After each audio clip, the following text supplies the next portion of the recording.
Hello, welcome back to Reading with Mo, and welcome to my November wrap up. So I'm going to be sharing with you guys today the 11 books that I was able to get to in the month of November. I think I was able to have a pretty decent reading month. There's only one book that was a DNF.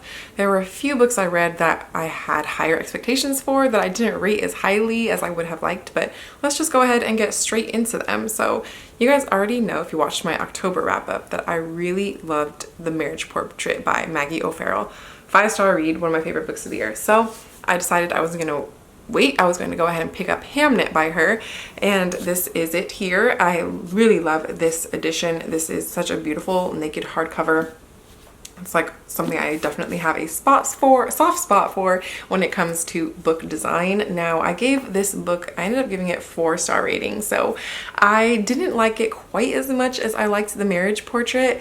I actually ended up doing the same thing for both of them, which is listening to most of them on audiobook. I feel like it's a good sign though that I did like The Marriage Portrait better, because that's like her most recent, newest release. So this is technically like backlist. Now, 4-star rating isn't bad, but in my heart, I really wanted to be able to give this book a 5-star rating, in part because I love The Marriage Portrait so much, and also because I have heard so many good things about this book from other people. So when I was at the store purchasing a physical copy of The Marriage Portrait, both of the booksellers that were there were like, "Have you read Hamnet yet?" And I told them I hadn't, and they were just like so shocked that I hadn't read it yet, and were like, "You have to read it." So that also was what motivated me to pick this up sooner rather than later. And so I just was really, I think, maybe too overhyped, and I enjoyed it. Don't get me wrong, I definitely enjoyed it. I would recommend it, but I did not give it a 5-star rating. It was a 4-star rating for me. This book you will definitely enjoy if you are into Shakespeare. So it takes place in England in, I believe, the years around 1580, and it's all around the death of Hamnet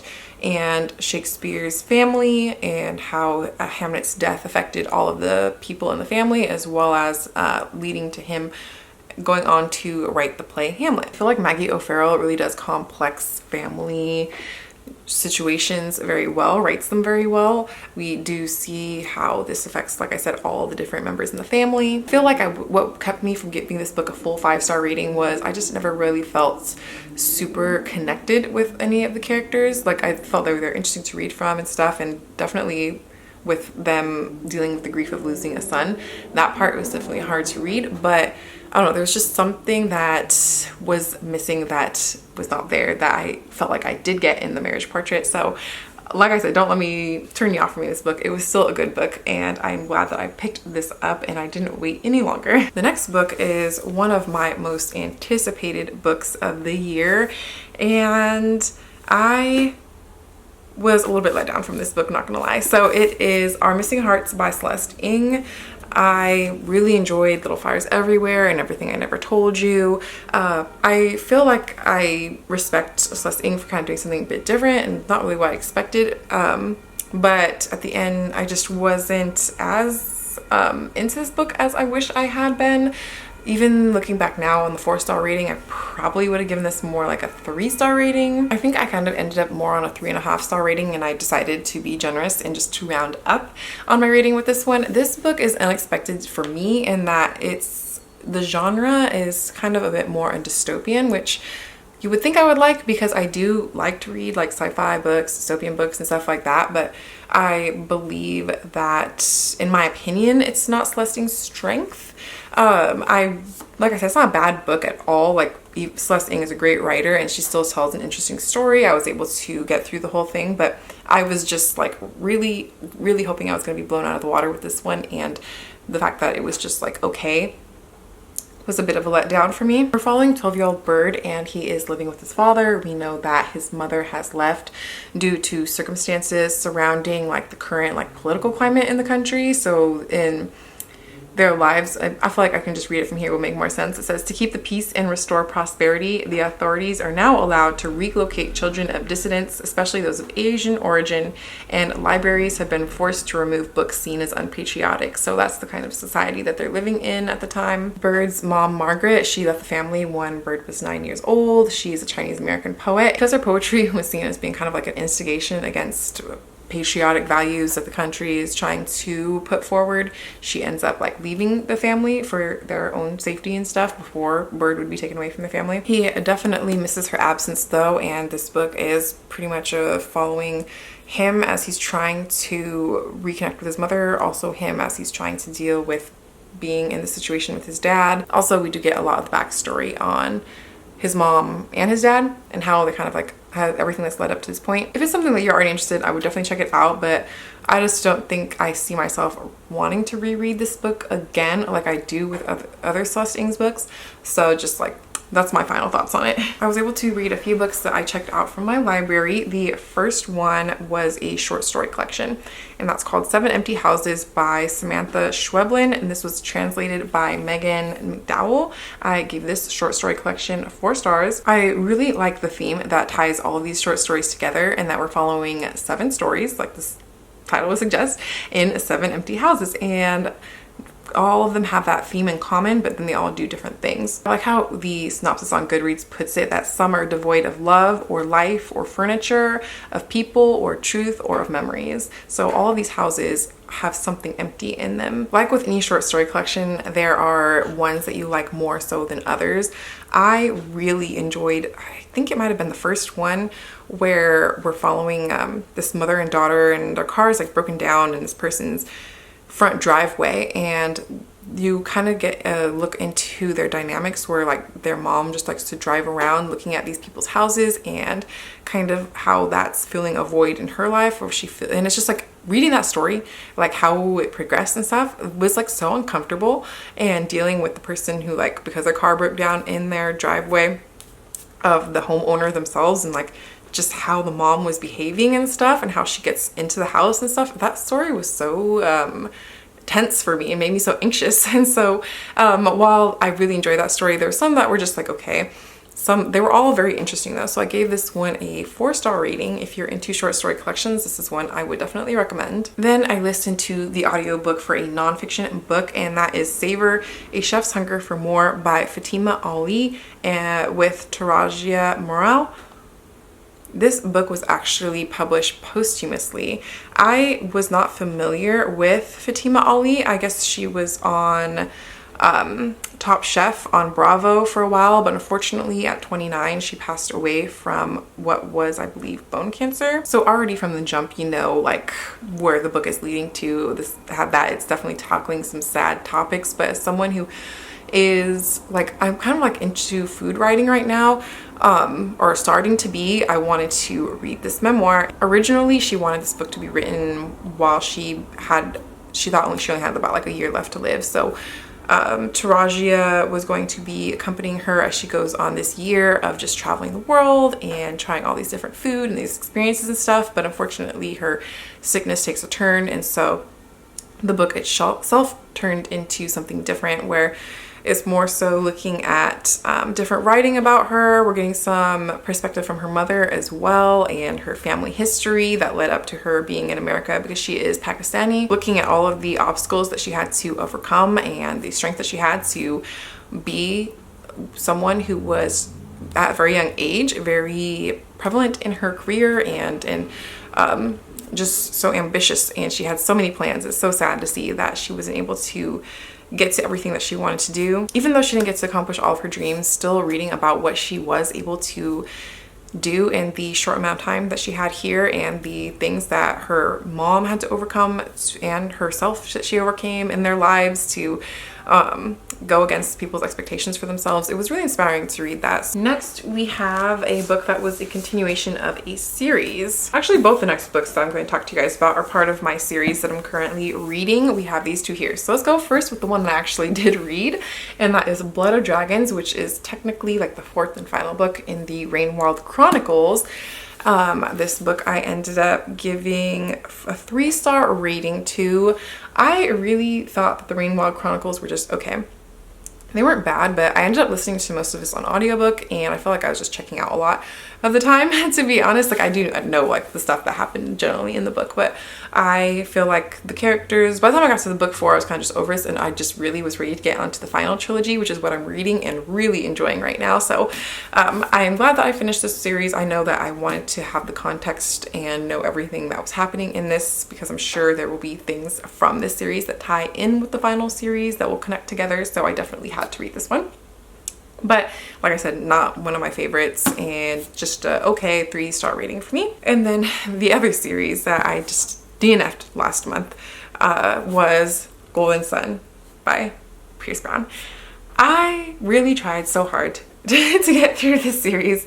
I found the first book okay. I don't remember now if I rated it like 3 or 4 stars, but I was hoping that it would get better in the second book and I would enjoy my time reading this book more, because I feel like the first book still took me a while to get through, and I just was slugging through this. I did have the audiobook and I had the physical book, and it took me so long, and I got to just over halfway into the book. I feel like one thing that was really pushing me to try to continue the series, even though I wasn't really enjoying it, was that I had purchased these really nice Fairy Loot editions, and I really wanted to like the books because, like, when I have the whole trilogy, but apparently there's more books in the trilogy and there's some still coming out. So once I heard that, I was like, no, I am not going to continue with this series that I'm not enjoying, and that I don't even know what's going to happen at the end of this trilogy. Like, is it completely wrapped up and then we go on to something else, or is this story still continuing? I don't know. But at this point, I don't care. I really just didn't like the writing as much either. I didn't really like the writing. I wasn't really crazy about Darrow as the main character.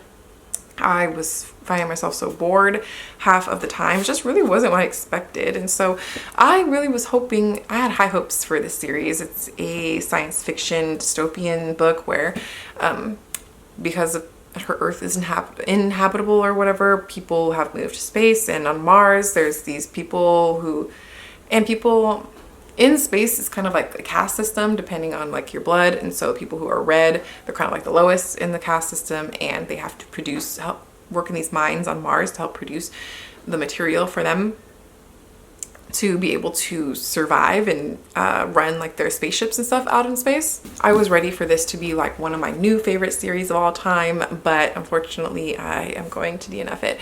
I do have the other book on my shelves. You know, if I might not really like unhaul this right away. I may wait some time. Maybe in the future I will want to come back to the series and try, but I highly doubt it. But we'll see before I like get rid of these nice editions. But yeah, overall very bummed that I am DNFing this series. I really, really wanted to enjoy it, but unfortunately it's not for me. The next book, and the last one that I actually have like a physical copy of to show you guys, is Open Water by Caleb Zuma Nelson. I picked this book up in, I think it was like October, at Powell's Books in Oregon. I took this with me on my trip to the Dominican Republic a few weeks ago, and I started it on that trip. I think I got about almost halfway into it. It's a fairly short book.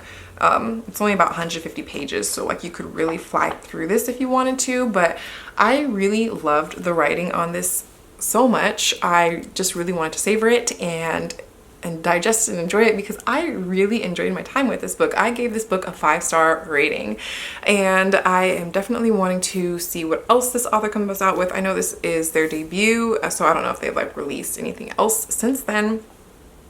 But I love this book. In this book, we're following 2 young people in London. One of them is a photographer, one of them is a dancer.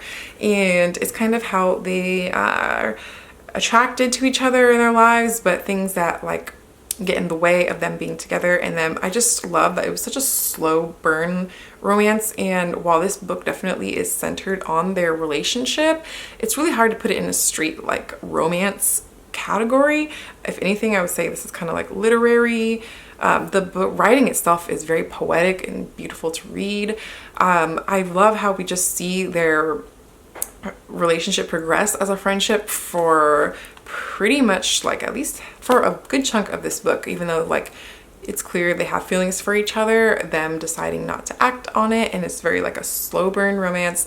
I loved this book. We're in our main character Caleb's head throughout this book, and seeing just like the other things that he's dealing with in his life on top of like him having his feelings for this girl. It's just like, oh, such a good book. I feel like if you're not into more like poetic flowery language, you're not going to really be as into this book. I feel like this writing style definitely isn't for everyone, but it really worked for me. I really enjoyed every sentence of it, and I could definitely see myself rereading this again in the future. So the next 4 books I'm going to share with you guys are all books that I was able to pick up through my library. So I think most of these were audiobooks. So I listened to the audiobook for Jackal by Erin E. Adams. This was a new release, and it's following our main character Liz. She's returning back to her hometown where these young black girls have gone missing in the woods outside of their like white Rust Belt town. She's coming back in town for a wedding of one of her childhood friends that she's going to be at. She kind of just like wants to get through this and get back to her regular life. The category I would put this book into is like mystery, thriller, suspense with like a little bit of speculative fiction, I guess you would maybe put in it. I don't really want to say too much and give away like big plot points of the book, but basically when Liz was growing up in this town, there was this party in the woods where one of the few other black girls in this town goes missing, and now that she's back for this wedding, her friend's daughter, who I believe is like half black, half white, she ends up going missing the night of the wedding. And so we're following her, as obviously it's like looking a little bit suspicious on her as well, but like every single person in this town is also seeming very suspicious, and I really enjoyed this book. I ended up giving it a 4-star rating. The ending was very interesting, not exactly what I was expecting, but I mean, that's always can be a good thing too, I guess. One of those books that definitely left me guessing until the end, and I always can appreciate when a book does that well. And then I listened to the audiobook for The Woman in the Library by Solari Gentile, and I gave this one a 3-star rating. I thought it was okay, definitely worth the time to like listen to, but I don't think it's gonna really like be super memorable. We're following this woman who is a writer, and she's in the public library with a group of other people that are all like at the same table or whatever, when they hear this scream. They didn't really think anything of it, but it turns out that someone's dead body ends up showing up at the library. So they all somehow like become reconnected again. I forget exactly how, but now we're following, it's kind of like a locked door mystery, and like somebody in the library did it, but she's feeling like it could be one of the people that she was with, but then like we heard the scream at the same time. So it's very much a mystery of them trying to also, because I think like one other of them is a writer and the other 2 are just like people who are students, I believe. So they're all kind of like have similar things that kind of keep their interests so that they become friends. One thing that was a little bit hard to follow is we're following this storyline with the 4 strangers meeting at the library, but we're also following another storyline of an author who is being written to from a fan, and she's apparently sending these story chapters that we're reading to them to kind of like be the second eyes on, get feedback on or whatever. And so we're going back and forth between that. So that part kind of confused me a little bit, and like is a little bit jarring going back and forth between the 2, and then there ends up being like another mystery going on in both storylines. And so for that, I'm giving it like a 3-star rating. I just feel like overall they're trying to do a lot, and I just felt like it was an okay execution. Next, we have People Person by Candice Carty Williams. I listened to this audiobook, and this was really, really close to being a 5-star rating for me. I really enjoyed this book, which I'm very happy to say, because I read Queenie a few years ago, or like when that one came out, and I enjoyed her writing. I just wasn't super crazy about the story, but I felt like if I were to read another book by Candice, I would enjoy it. And like I can say for this, I really enjoyed People Person. I love the cover on this. I would love to own it physically on my shelves eventually. We are following a group of 5 siblings. Their father basically had all these different kids, and at first I thought that was gonna be kind of confusing to keep all of them straight, because we're pretty much introduced to all of them straight on and early on in the book, but they each definitely are distinguished enough to tell each one from each other and to like keep them straight as you're going through the book. So we're following the 5 of these half siblings, who only 2 of them have like the same mom. The rest of them all have different moms. At the heart of this is a book about family. The main sibling that we're following is Dimple. At this point in the book, after we are like kind of introduced them when they're younger, we jump forward to when she's 30, and I don't want to give anything away, but the circumstances that they all come back into each other's lives, because they aren't in each other's lives at all really, besides maybe like bumping into each other around town, is the whole circumstances that bring them together were crazy. And it kind of basically turns into, I don't even know what I want to say. You know, I'm just gonna leave it at that. I don't want to tell you guys too much, but there is this event that basically brings all of the siblings back together and forces them to have to look out for each other and work with each other. And I just really enjoyed my time with this. There were parts that were funny, parts that were sad, parts that were frustrating. Reading about their pretty much like deadbeat dad and the situations that they all went through, different situations growing up, was definitely very interesting. I just felt like she did such a good job of bringing all these characters to life. Even though they're not the most likable characters, they definitely have a lot of flaws. They were just still so interesting to read about, and I flew through this audiobook, so I would definitely recommend to you guys. Like I said, this is probably like a 4.5 star rating for me. Then last but not least, we have A Certain Hunger. So I actually gave this book 4-star rating. This is by Chelsea G. Summers. The category I would put this book in would be horror, fiction, contemporary, all mixed into one.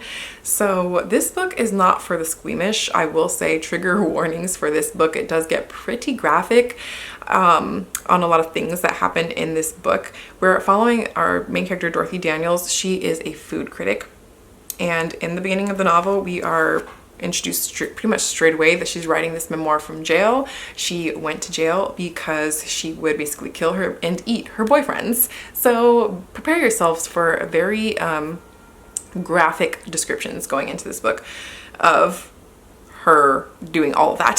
So just be warned, it's not for like the very squeamish. Like I said, look up full synopsis and trigger warnings before you read this book. But I really enjoyed Chelsea Summers' writing. I just feel like it was so fascinating, even though we're reading from the perspective of this psychopath serial killer woman. The way that she tells the story is so interesting. You just want to know more. It's like when people say they see a car crash and you just like can't look away. That's how I felt when I was reading this book. Like, oh my god, this is so terrible. Should I even be reading this? But like, I'm still continuing. In her memoir, we are going back and forth between her time and a little bit of her time in prison, but mostly like how she got into becoming into the food industry at first at all, which I really loved her descriptions of actual food, which is terrible, but also how it kind of led her to murder and how that led her to serial killing. So I found her such a weird, fascinating character to read from, but I enjoyed it. So I gave this book a 4-star rating. I don't feel like I can in good conscience give it more than 4 stars, but it was definitely an interesting book to read from. Like, not one of my favorite books of all time, but I really enjoyed my time reading it, even though, like I said, some of it was a little bit disturbing. I should say a lot disturbing, and like I said, very graphic and explicit in some scenes, but overall still very fascinating. So those are all 11 books that I was able to get to in the month of November. We very much had some hits and misses this past month, but I was glad to be able to sit down and share these with you guys actually early in the month for once. Let me know if you guys read any of these books, if you have any thoughts on them, or if there's anything else you want to talk about, like what you read in the month of November. Go ahead and comment that down below, and I will see you guys next time. Bye!